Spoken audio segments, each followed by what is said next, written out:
कि आयत का परिमाप जो है 28 सेंटीमीटर है। कितना दिया? 28 सेंटीमीटर।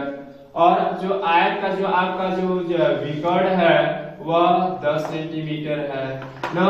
तो बताइए कि आयत का क्षेत्रफल कितना होगा। कल हम सवाल सीखे थे बाबू जो है आपको जो है क्षेत्रफल दे रहा था, परिमाप दे रहा था और आपसे जो है विकर्ण पूछ ले रहा था। लेकिन आज सवाल किया गया, आज आपका सवाल है दूसरे नंबर का कि जो है परिमाप 28 सेंटीमीटर दिया है, विकर्ण की लंबाई 10 सेंटीमीटर है। तो आपसे जो है आयत का क्षेत्रफल आपसे पूछ रहा है। तो ऐसे सवालों में जो है आपको क्या करना है भैया, जो है अगर आप जो है बेसिक से जाना चाहो तो आपको फार्मूला आपको याद होगा। हम जानते हैं L प्लस V का होल स्क्वायर बराबर होता है L का स्क्वायर प्लस V का स्क्वायर और प्लस के जो है 2 into L into V।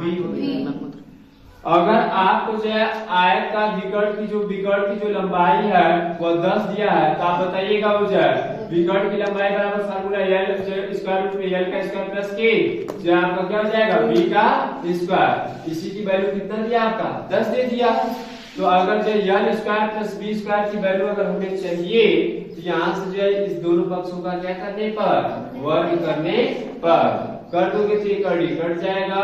L square plus V square बराबर 10 में कितना आ जाएगा मुझे आपका 100 आ जाएगा। क्या आ जाएगा 100 आ जाएगा। यहाँ से L स्क्वायर प्लस के V स्क्वायर की वैल्यू हमें प्राप्त हो गई।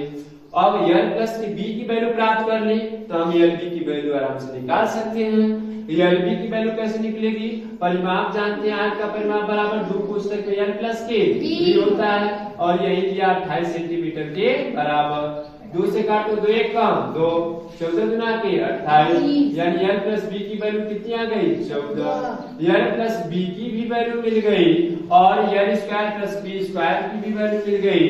अब इसी फार्मूले पे रख दो तो बताओ L इंटू B का वैल्यू जो आपका निकल जाएगा कि नहीं निकल जाएगा? निकल जाएगा। अगर यहाँ पे 14 रखेंगे 14 का स्क्वायर प्लस इसकी वैल्यू कितनी है 100 और plus 2 into L into V। अब ये देखो 14 का स्क्वायर होता है 196 और बराबर में 100 प्लस के जो आपका 2LV। 196 जो इधर दिया है 196 में से 100 घटा दो और उधर बचेगा आपका 2LV। घटाओगे आ जाएगा 96 बराबर के 2LV। 2 से काटेंगे बचेगा भी आपका 2 चौके 8 2 8 16। LV की वैल्यू कितनी आ गई 48 और आयत का क्षेत्रफल आपको पता है ये लंबाई गुणे चौड़ाई, लंबाई गुणे चौड़ाई की वैल्यू कितनी आ गई आपकी 48 आ गई।